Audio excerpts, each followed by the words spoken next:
Every year I try to do something for Halloween. Sometimes it's just bubbles and lasers and smoke. Sometimes it's some sort of transforming robot thing made out of cardboard.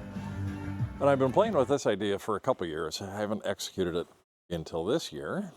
I have a thermal camera that hooks up to an iPhone or an iPad. And I bought one of these little $100 projectors a couple years ago just for this project. So what I have is an iPad hooked up to a USB hub, out of which goes into this projector, HDMI into the projector, and also this USB-C extension, which comes over here to this little thermal camera, and a piece of cardboard. You can't really see it, but the projector here is projecting essentially the output of the iPad onto that cardboard very faintly. It'll look great in the dark. We'll mark out just how big that projection is on that cardboard. I'll do an inner sort of projection surface. Then I'll do a border, a boundary. I did an artist rendering. It's pretty great. I'll do a boundary. I'm going to try to do a Vanta black with aluminum and soot to make it really, really dark around the edge.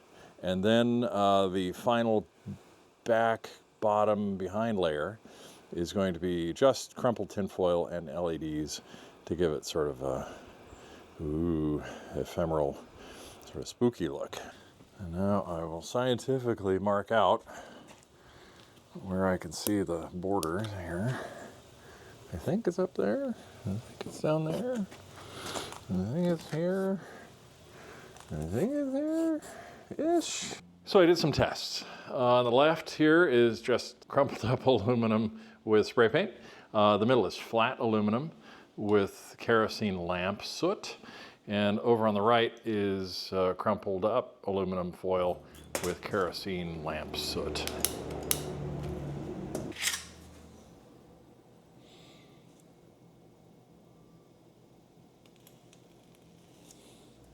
And I'm thinking I like the kerosene lamp soot on the crumpled up aluminum foil. Kind of looks like a marshmallow. That's an amazing effect. I can't wait to see it. Is it that much better than just the spray paint? No, not really. But I'm eager to see how the aluminum peeking through the soot glints in the lighting. I'm about to cut the cardboard thing into the circles and the multiple layers and stuff.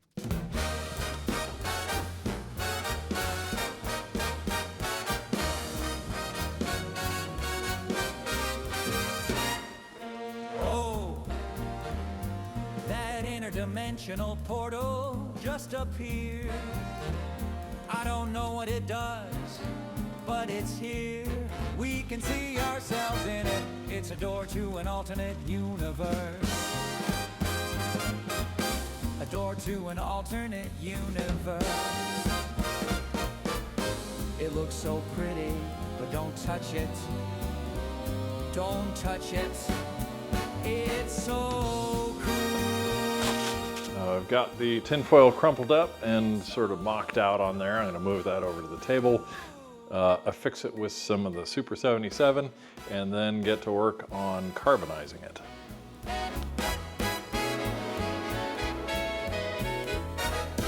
Have the crumpled aluminum on the frame, and now it's time to carbonize it with the kerosene torch.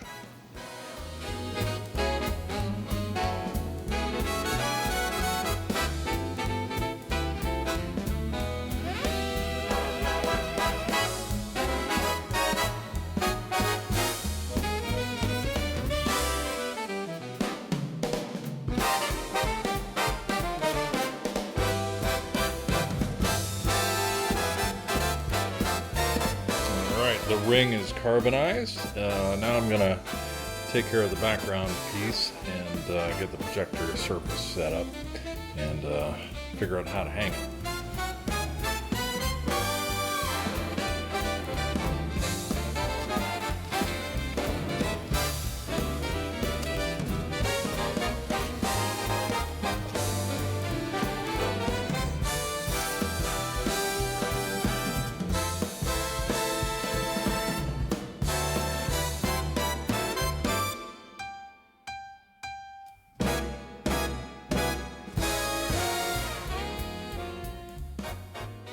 I just worked my way around the edge. I was using the 3M Super 77. It's really just spray rubber cement. It's really great.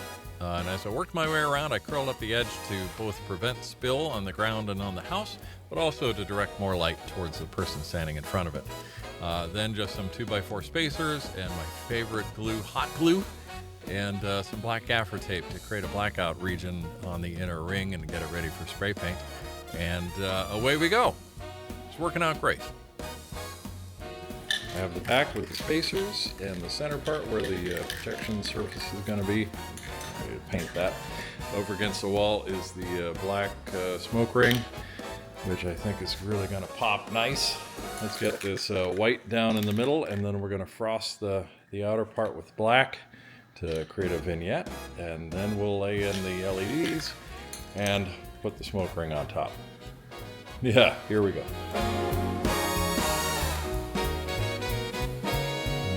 I like that a lot. Now it's time to put this light impermeable barrier, completely opaque, around the edge, and then we'll lay in the LEDs, and then we'll put the smoke ring on top, and hope this works. Portal, portal, portal, the interdimensional portal. It's floating in the air with a beautiful shine and incredible glare. Portal, portal, portal, the interdimensional portal. Portal, portal, portal, it's some kind of interdimensional door.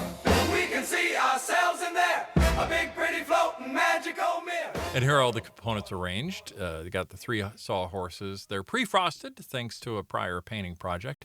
In the middle there is an oak end table from 1992. It's seen a lot. On the left side is the equipment cart that's camouflaged with a piece of cardboard just spray painted. Trick with camouflage? The camouflage doesn't need to look like anything. The camouflage just needs to not look like the thing you're trying to hide. Speaking of camouflage, behind the whole thing is this mess. Right there in the middle is the Tupperware tub for the smoke chiller with ice and stuff. In the back of there is the smoke machine. Then there's 3 disco lights and lots of power cords just waiting to be a hazard. So we don't let anyone behind there. In fact, we need someone out there the whole time because there's a fair amount of equipment out there and we don't want anyone getting the wrong idea or making a mistake with it. So we had someone out there the whole time dressed as a construction worker to go with the construction theme and the sort of hazard theme.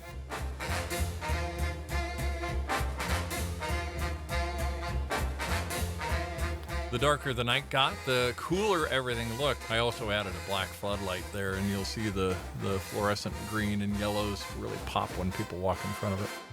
Here on the camera recording, you can kind of see the controls for the infrared display thing. I'll tell you, standing outside that night, you couldn't hardly see those things. Those are really pronounced here on the video. But I could have masked it off maybe with a gobo or trim piece on the projector. What the hell did I just step into? Looks like me, kinda just like you. Different place, different kind of view. A parallel kind of point of view. I see you, I see me, I see you. Ooh yeah, mirror me, ooh yeah, mirror me, ooh yeah, mirror me. I see you. Wayne's World, Wayne's World. 3 weeks later, I'm in the garage, and this is still in my garage. Halloween was 3.5 weeks ago. What am I gonna do? Gotta take it apart. No one ever shows the taking it apart. Let's do that together. This is the back of it, you saw. This is the TV box that I had saved for probably 2 years, just for an occasion such as this. And now the only thing I need to really salvage from this is the LEDs that are in that gap between the black layer and the other layer. This worked really, really well. I was so happy with it. This aluminum tape there created a light barrier to make the inside just completely black. There was no spill from the LEDs around the edge at all. So that was a huge success. It was a triumph. Making a note here. Now I'm just gonna, there's nothing to save. The most expensive part of this whole project was my time, and I enjoyed doing it. So there's no point in trying to salvage this or save it for next year. I'm going to do something else maybe next year, or maybe take a break. You never know. But now I just got to dismantle this and salvage these LEDs and call it a year.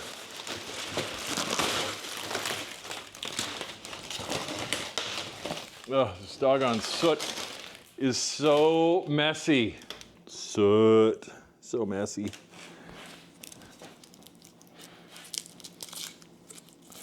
I'm gonna burn these little spacer blocks. I have a burn bucket over there for all my scraps.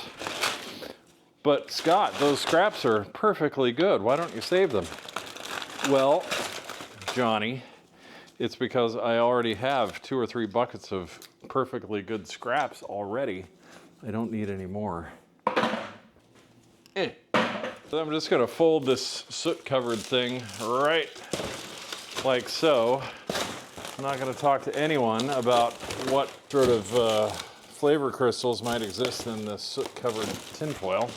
But as much grief as I might get about this, if I were to seek it out, really?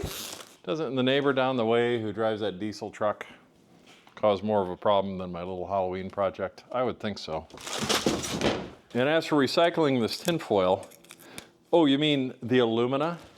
The processed alumina? I don't know, what is it? The 5th most abundant mineral on this planet? Yeah, I'm not gonna go through the trouble. Nobody wants me to go through the trouble to save these scraps.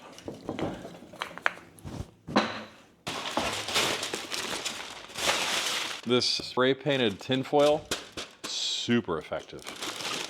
It was really, really effective. I would do that again. 5 stars. The one time you don't want that adhesive that's on the back of these LED strips to work. Oh, it works great on this aluminum.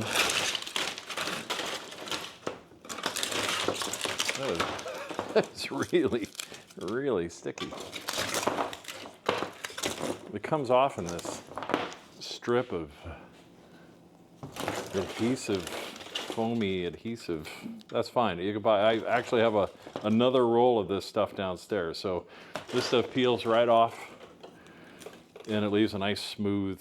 So that'll peel off just fine for the next time. I think I'll make that a future Scott problem. Oh, I gotta get out of the hole. Get out of the hole. Okay. I don't want to rip that JST connector off. Oh, and it's got the controller on the back. I don't want to wreck that. So I'll take the controller off. That goes with a separate unit. If you push it through, it's less likely to get damaged than if you were to pull it through. So, pro tip. Okay. All right. It's garbage day tomorrow. Yeah. Oh, like it was meant to be.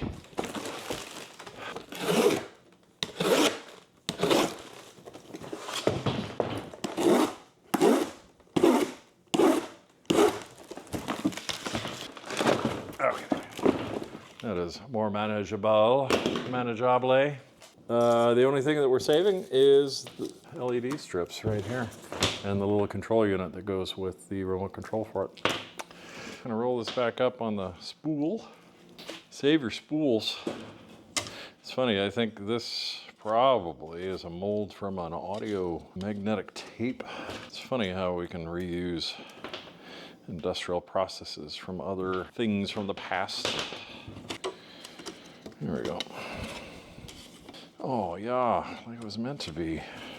Any of this adhesive that's still on here, if you don't want it to work anymore, just get it dusty.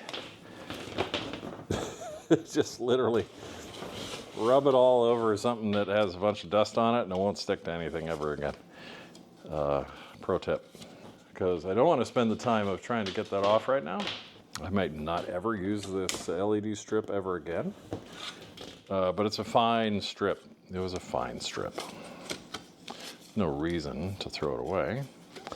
I will put it in my bucket of other fine LED strips from past projects. So that is that. All done.